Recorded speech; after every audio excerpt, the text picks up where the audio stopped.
बिस्मिल्लाहिर्रहमानिर्रहीम। Unit 3 logarithm.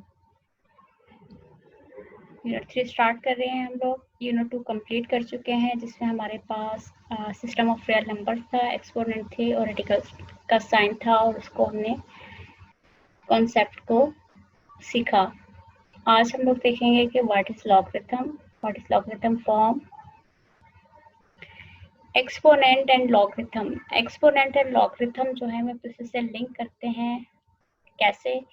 We know that 3 power 4 equal होता है 4 टाइम्स 3 के। बेसिकली जो किसी भी नंबर पे जो पावर होती है, जो एक्सपोनेंट होता है, that tell us how many times the base will multiply by itself.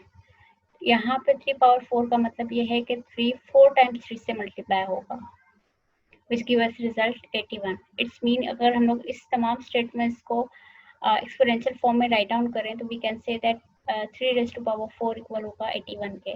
Then what is logarithm form? बिल्कुल इसी स्टेटमेंट को हम लोग लॉगरिथम फॉर्म में भी राइट डाउन कर सकते हैं। हाउ?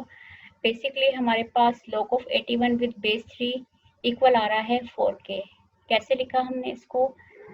जो हमारे पास बेस ऑफ द बेस थी उसको हमने log की बेस के साथ यहाँ पे राइट डाउन करना है, लेकिन जो हमारा ऑपरेंड नंबर है वो यहाँ पे आएगा log के साथ, और जो आपका एक्सपोनेंट है वो यहाँ पे साइड पे आएगा 4। यहाँ पे गौर से देख लीजिएगा, कलर्ड में लिखा हुआ है।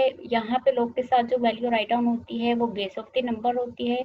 यहाँ पे हम लोग अपना ऑब्टेन नंबर लिखते हैं, और यहाँ पे जो आपको गिवन रिजल्ट है ये हमारे पास लॉगरिथम का आंसर होता है। क्लियर? या दूसरे अगर आप किसी और लाइक इस क्वेश्चन में अगर आप कर रहे हैं, कन्वर्ट कर रहे हैं, तो यहाँ पे आपके पास बेसिकली एक्सपोनेंशियल का जो पावर होती है वो राइट डाउन हुई भी होती है। एक एग्जांपल चेक कर लेते हैं। लाइक हमारे पास log 125 विद बेस 5 इक्वल आ रहा है x के। सबसे पहले हम लोग इस log के क्वेश्चन को एक्सपोनेंशियल फॉर्म में राइट डाउन करेंगे। अभी जैसे मैंने आपको बताया है कि 5 जो log की बेस होती है वो आप स्टार्टिंग में लिखते हैं, और यहाँ पे इक्वल के साइड पे जो भी होता है वो आपका बेसिकली एक्सपोनेंट होता है। तो 5 at what power give us result 125। ये हमारा क्वेश्चन है। इसमें हमने ये चेक करना है कि 5 की कौन सी पावर जो है वो 125 के इक्वल होता है। तो अगर आप 5 को 3 टाइम्स मल्टीप्लाई करें 5 से तो आपको ये रिजल्ट मिल जाएगा 125 के। इट्स मीन इस क्वेश्चन में जो हमारी ये वाली वैल्यू मिसिंग है x, वो किसके इक्वल आ रही है? 3 के। कुछ बेसिक डेफिनेशंस और फार्मूलाज हैं एक्सपोनेंशियल फॉर्म के। लाइक एक्सपोनेंशियल फॉर्म में अगर आपके पास कोई नंबर है x, वो इक्वल होगा a पावर y के, ठीक है। और अगर इस स्टेटमेंट को हम लोग लॉगरिथम फॉर्म में राइट डाउन करें तो देन हम लोग क्या करते हैं, जो बेस ऑफ द नंबर होती है वो ही log ऑफ द बेस होती है, लेकिन यहाँ पे जो ऑब्टेन नंबर होता है वो log के साथ लिखा जाता है, और जो एक्सपोनेंट होता है, जो उस नंबर की उस बेस की पावर होती है, वो हमेशा राइट हैंड साइड पे इक्वल के इस साइड पे लिखी जाती है इस कंडीशन में। ये एक बेसिक छोटा सा फॉर्मूला है लॉग का। अगर आपके पास log base of the log and log जो है वो सेम हो तो आपके पास आंसर क्या आएगा? हमेशा 1 आएगा। ये कुछ बेसिक कॉन्सेप्ट है जो आपको एक्सरसाइज 3.1 एंड 3.2 में हेल्प आउट करेंगे। What is scientific notation? अगर हमारे पास कोई बहुत बड़ी वैल्यू आ जाए तो हम लोग उसको शॉर्टली कैसे लिख सकते हैं, ये चीज़ कहलाती है साइंटिफिक नोटेशन। साइंटिफिक नोटेशन हमारे पास केमिस्ट्री और फिजिक्स में बेसिकली यूज़ हो रही होती है। बायो में भी अगर आप किसी चीज़ का जो है वो वेट या मास वगैरह चेक करते हैं तो उसमें भी ये साइंटिफिक नोटेशन यूज़ हो रही होती है।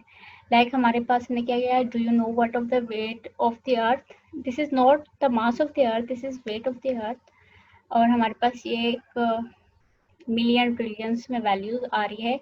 इसमें बहुत सारे ज़ीरोज़ हैं, और साइंटिफिक नोटेशन में बेसिकली आप जो है वो नॉन ज़ीरो वैल्यूज़ को राइट डाउन करते हो, और जो हमारे पास ज़ीरोज़ होते हैं उनको हम लोग 10 की पावर में राइट डाउन कर लेते हैं। लाइक आपने सबसे पहले पॉइंट प्लेस करना है पहली नॉन ज़ीरो वैल्यू के बाद, तो पॉइंट आपका यहाँ पे आएगा। पहली नॉन ज़ीरो वैल्यू इसमें 1 है, तो 1 के बाद हमने पॉइंट प्लेस किया। देन उसके बाद हम लोग चेक करेंगे कि हमारे पास कितने ज़ीरोज़ आ रहे हैं। इसको सबको काउंट करेंगे तो ये ऑलमोस्ट 25 ज़ीरोज़ हैं। तो हमने इसको क्या लिखा 1.3 टाइम्स 10 टू द पावर 25।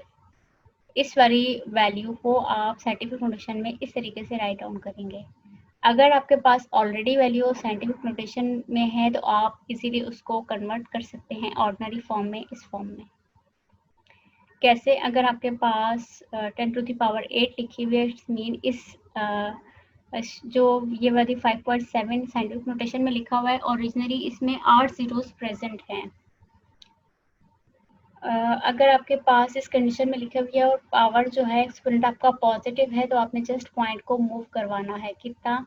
जितने आपकी पावर होगी। लाइक इसमें 8 लिखा हुआ है, इट्स मीन आपका पॉइंट 8 स्टेप मूव होगा। 1 2 3 4 5 6 7 एंड 8 स्टेप मूव होगा, तो पॉइंट लास्ट में आ जाएगा। और लास्ट में आप लिखे या न लिखे एक ही बात होती है।